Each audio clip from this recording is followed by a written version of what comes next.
வணக்கம், காஞ்சிகேசன் பேசுகிறேன். எப்படி ஹாப்பி வெட்னஸ்டே.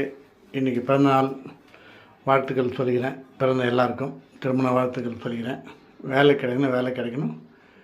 காலேஜ் போகிற பிள்ளைங்களுக்கு அவங்களுக்கு என்ன குரூப் தேவையோ அதை செலக்ட் பண்ணி சேர்த்து விடுங்க. நம்ம இஷ்டத்துக்கு அவனை விடாதீங்க. குழந்தை படிக்க முடியாமல் தவிப்பான். அப்புறம் நம்ம அவன் மேலே பிளைன் பண்ணுற பிரயோஜனம் கிடையாது. ஓகேவா? அப்புறம் இன்றைக்கி வீட்டில் பிஸி, மேடம் பிஸி தான். நல்லா நானே வந்துட்டேன். ஏன்னா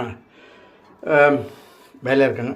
இன்றைக்கி சேமியா உப்புமா, ரொம்ப நாள் ஆச்சுல, சேமியா உப்புமா பண்ணிட்டாங்க. ஆனியன்லாம் போட்டு ஜம்முன்னு பண்ணியிருக்கேன். அப்புறம் இன்றைக்கி பிரெயின் கார் பண்ணுங்க. பிரெயின் மீன்ஸ் வெண்டைக்காய். ஓகேங்களா? தெரியுங்களா? இதெல்லாம் பிரெயின் தான். அவ்வளோ சாப்பிட்டா அறிவுன்றாங்க.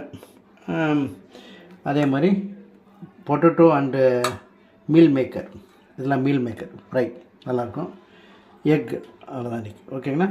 மற்றபடி ரசம் one day for 8 hours old. ஓகேவா? அதான் விஷயம். மற்றபடி ஒன்றும் இல்லை. விஷயம் பேசிடுவோமா? அதான் இந்த நேற்று ட்ரெயினில் முந்தா நாள் ஒரு பர்த்து ஒன்று, மிடில் பர்த்து ஒரு பொண்ணு மாட்டியிருக்கிறா அந்த செயினை போட்டு. அதனால அந்த வெயிட் தாங்காமல் அறந்து விழுந்து அந்த குழந்தை தலையில் அடிபட்டுச்சு. அடிபட்டு அங்கே கூட இருக்க பேசஞ்சர்ஸ் தான் அதை காப்பாற்றிருக்காங்க. அது ரயில்வே நிர்வாகத்தை கேட்டால் அந்த பர்த்து எல்லாம் கரெக்டாகுது, நீங்கள் சரியாக மாட்டலன்றாங்க. இது பொறுப்பான ஆன்சராக தெரியல. ஏன்னா நாங்களும் ட்ரெயினில் போயிருக்கோம். அங்கே நிறைய மிஸ்டேக் இது மாதிரி தான் இருக்குதுங்க. பாத்ரூம் போனால் அங்கே தண்ணி வராது. அந்த வாஷ் பேஷன் இருப்பாங்க, அது போனால் அங்கேயும் தண்ணி வராது, அது அடைச்சிட்டு இருக்கும். அங்கே பான் மசாலாலாம் பான் பராக் போட்டு உப்பியிருப்பாங்க. நீட்டாக இருக்குது. சில ஏசி கம்பார்ட்மெண்ட் போனீங்கன்னா அங்கே போகிறவங்களுக்கு மட்டும்தான் தெரியும். அங்கே பெட்ஷீட்லாம் தருவாங்க. கரெக்டுங்களா?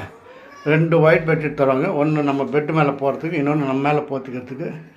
ஒரு கம்பளம் பிளாங்கெட் தருவாங்க.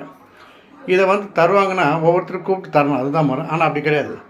6 பேர்னா 6 பேருக்கு மொத்தமாக அந்த பர்த்தில் அடிக்கிடுவாங்க. பழக்கமாக இருக்கிறவங்க தெரிஞ்சவன் அதை எடுத்துப்பான். தெரியாமல் புதுசாக போகிறவன் அதை எடுக்க தயக்கப்படுவான். அதனால் இன்னொருத்தர் அதை டபுளாக போட்டு அவர் யூஸ் பண்ணி போவார். இவனுக்கு ஒன்றுமே தெரியாமல் பாவம் குளரில் இவன் லுங்கியோ இல்லை இவன் எடுத்து போன துணியை வச்சு மூடி போவான். அதுதான் அது மாதிரி ஆகிடும். அதெல்லாம் கொஞ்சம் கிட்டேருந்து அட்டண்டர்ஸ் அப்படின்னு இருக்காங்க ரூம், அதாவது ஒவ்வொரு கம்பார்ட்மெண்ட்டில் இருக்காங்க. அவங்க இதெல்லாம் கொஞ்சம் ஃபாலோ பண்ணால் நல்லாயிருக்கும். எந்த வித ஹெல்ப்பும் பண்ண மாட்டாங்க. அதுதான் விஷயம். டிடிஆரை கேட்டால் அவர் தமிழை தவிர எல்லா லாங்குவேஜ்லையும் பேசுவார். அதுதான் விஷயம். அதனால் கொஞ்சம் ரயில்வே நிறுவனம் கொஞ்சம் பார்த்து செய்யணும், வேறு ஒன்றும் இல்லை. அதேமாதிரி டிக்கெட்டு கன்ஃபார்ம் ஆனால் கூட இல்லாதெல்லாம் கேட்பார். நம்ம ஆதார் கார்டு அது இதுன்னு எடுத்து போனால் கூட அதை கேட்க மாட்டாங்க. அதான் விஷயம்.